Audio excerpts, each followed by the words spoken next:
దివంగత మాజీ ముఖ్యమంత్రి వైఎస్ఆర్ రాజశేఖర్ రెడ్డి వర్ధంతి వేడుకలు కాకినాడ జిల్లా జగ్గంపేటలో వైసీపీ నాయకులు ఘనంగా నిర్వహించారు.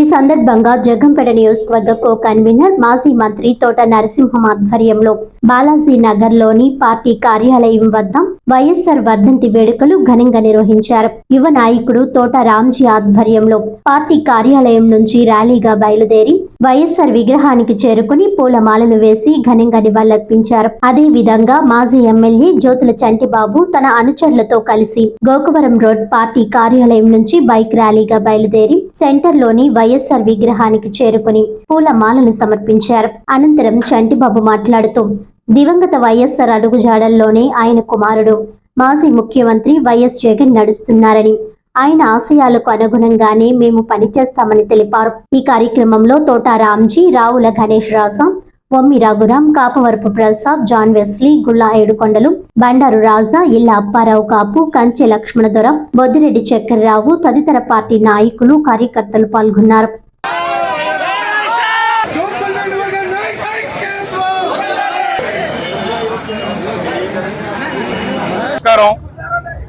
ఈరోజు వైఎస్ రాజశేఖర రెడ్డి గారి వర్ధంతి పురస్కరించుకొని ఒకసారి ఆ మహానాయకుడిని మన్నం చేసుకుని గతంలో ఆయన ప్రవేశపెట్టినటువంటి ఏవైతే సంస్కరణలు ఉన్నాయో రైతాంగానికి కానీ, విద్యా విధానానికి కానీ, ఆరోగ్యానికి కానీ సంబంధించినటువంటి ఏవైతే సంస్కరణలు చేశారో ఆయన ముఖ్యమంత్రిగా ఉన్నప్పుడు, అదేవిధంగా ఒక ప్రాతినిధ్యం ప్రతిపక్షంలో ఉన్నప్పుడు కూడా అన్ని రకాలుగాను కూడా ప్రజా సమస్యలపై పోరాటం, అదేవిధంగా వారి యొక్క ప్రజల యొక్క సమస్యలను ఏ రకంగా పరిష్కరించాలి అనేటువంటి ఒక దృఢ సంకల్పంతో ఆయన ముందుకెళ్ళిన పరిస్థితి. ఆయన ఆశయాల్ని పుణికిపుచ్చుకొని వారి యొక్క ఆశయాల్ని మేము పాటిస్తూ వైఎస్ఆర్ కాంగ్రెస్ పార్టీ యొక్క పటిష్టతకి, అదేవిధంగా ఆయన సిద్ధాంతాలను కూడా అమలుపరిచే విధంగా మా నాయకులు శ్రీ వైఎస్ జగన్మోహన్ రెడ్డి గారి ఆదేశాల మేరకు, ఆయన చెప్పినట్టు ఆయన ఆదేశాల మేరకు రాజశేఖర రెడ్డి గారి ఆశయాల్ని జగన్మోహన్ రెడ్డి గారు మేము కూడా పాటిస్తూ, మరీ ముఖ్యంగా మా నాయకుడు అయినటువంటి జగన్మోహన్ రెడ్డి గారు చెప్పినటువంటి విధి విధానాలను కూడా కొనసాగిస్తూ ప్రజల్లో ఒక చైతన్యాన్ని చేద్దామనేటువంటి ఉద్దేశంతో ఇవాళ ఈ కార్యక్రమం తీసుకోవడం జరిగింది. ప్రతి ఒక్కరూ కూడా ఇప్పుడు ఉన్నటువంటి కూటమి ప్రభుత్వానికి వ్యతిరేకంగా ఇబ్బందులు పడేటువంటి పరిస్థితులు ఉన్నాయి. ఏదో చెప్తా ఉన్నారు, చెప్పే విషయానికి జరిగేటువంటి దానికి కూడా ఏ రకమైన సంబంధం ఉన్నట్టు కనపడలేదు. గతంలో పలానా డేటు క్యాలెండర్ ఇచ్చేవాడు ఆయన జగన్మోహన్ రెడ్డి గారు, పలానా సంస్కరణలు అవుతా ఉన్నాయి, సంక్షేమ పథకాలు ఉన్నాయి, పలానా డేట్కి వస్తాయని చెప్పేసి ఎవరైతే లబ్ధిదారులు ఉన్నారో వారందరూ కూడా ఎదురు చూసే పరిస్థితి.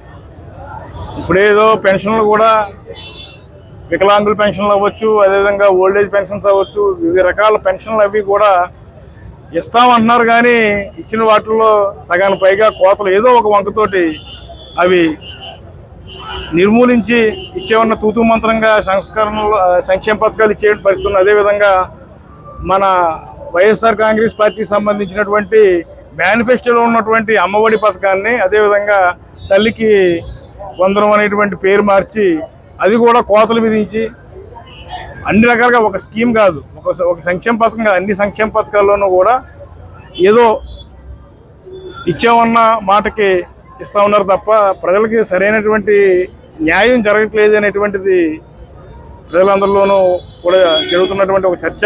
ఆ ఖర్చు చేసేటువంటి విధానంలో ఎవరైతే మాకు సంబంధించిన వాళ్ళు కాదో డైరెక్ట్గా ఇప్పుడు ఉన్నటువంటి ముఖ్యమంత్రి గారు డైరెక్ట్గా చెప్పాడు, మన పార్టీ వాళ్ళు కాకపోతే ఖచ్చితంగా తీసేయండి అని చెప్పేసి. ఎవరికి కూడా వైఎస్ఆర్ కాంగ్రెస్ పార్టీ వాళ్ళకి వేరే పార్టీ వాళ్ళు ఎవరికి కూడా పనులు కూడా చేయొద్దని చెప్పేసి ఆయన మీ పత్రికాముఖంగానే చెప్పడం జరిగింది. అటువంటి నాయకత్వాన్ని ఎవరో కూడా విశ్వసించే పరిస్థితి ఉండదు, ఆదరించే పరిస్థితి ఉండదు. కాబట్టి జగన్మోహన్ రెడ్డి గారు ముఖ్యమంత్రిగా ఉన్నప్పుడు ప్రాంతం అని కానీ, పార్టీ అని కానీ, లేదా కులం అని కానీ, మతం కానీ ఏమీ లేకుండా, ఏ వివక్ష లేకుండా అందరికీ కూడా అర్హులైతే అందరికీ కూడా అన్ని సంక్షేమ పథకాలు అందజేయమని చెప్పడం జరిగింది. మేము అదే పాటించాం. కారణాలు ఏవైనా మొన్న జరిగినటువంటి నిర్ణయం వల్ల జగన్మోహన్ రెడ్డి గారు ఏమైనా సరే ఇబ్బందికరమైన పరిస్థితి వచ్చింది. ప్రజల తీర్పు మాకు శిరోధార్యం కాబట్టి భవిష్యత్తులో ప్రజల్లోకి వెళ్తాం. మేము చేసింది ఇదమ్మా, భవిష్యత్తులో కూడా మేము మంచి చేస్తాం. గతంలో చేసామని చెప్పేసి మేము చేసింది చెప్పి ప్రజల్లోకి వెళ్ళే పరిస్థితి ఉంటుందని చెప్పి మీ అందరికీ తెలియజేస్తా ఉన్నాం. ఈ కార్యక్రమంలో జగ్గంపేట నియోజకవర్గానికి సంబంధించినటువంటి 4 మండలాలు జగ్గంపేట, గండేపల్లి, గోకవరం, కిర్లంపూడి మండలానికి సంబంధించినటువంటి వైఎస్ఆర్ కాంగ్రెస్ పార్టీ నాయకులు, కార్యకర్తలు, అభిమానులు, సోదరిమణులు, మరి ముఖ్యంగా మా పాత్రికేయ సోదరులకి అందరికీ కూడా పేరు పేరున ఉదయపూర్వక ధన్యవాదాలు తెలియజేసుకుంటా ఉన్నాం. ఈరోజు మనందరికీ తెలుసు,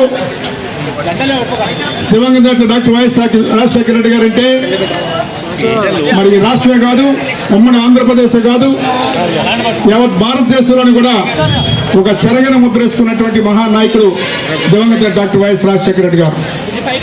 రాజశేఖర రెడ్డి గారి గురించి చెప్పుకోవాలంటే మరి ఎంత చెప్పుకున్నా సరే తక్కువ అవుతుంది. ఎందువల్లంటే ఆయనకి చాలా చాలా దగ్గరగా పనిచేసినటువంటి వ్యక్తిని నేను. 2004లో మరి దివంగత రాజశేఖర రెడ్డి గారు మరి ఆయన యొక్క ఆశీర్వాదంతో, మీ అందరి యొక్క చల్లని దీవెనతో, జగ్గంపేట నియోజకవర్గ ప్రజల యొక్క చల్లని దీవెనతో 2004లో నేను మరి శాసనసభ్యునిగా జగ్గంపేట నియోజకవర్గం నుంచి నెగ్గడం, మరి దివంగత రాజశేఖర రెడ్డి గారు ఈ రాష్ట్రానికి ముఖ్యమంత్రి అవడం జరిగింది. ఒక ముఖ్యమంత్రి అంటే ఏ రకంగా చేయాలి, ఏ రకంగా ప్రజలకు ఉపయోగపడేటువంటి కార్యక్రమాలు చేయాలనేటువంటి మరి రాజశేఖర రెడ్డి గారికి దానికి నిదర్శనం.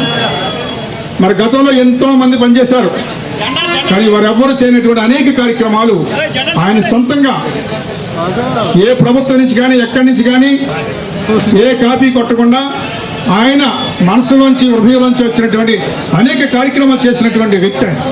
2003, 2002లో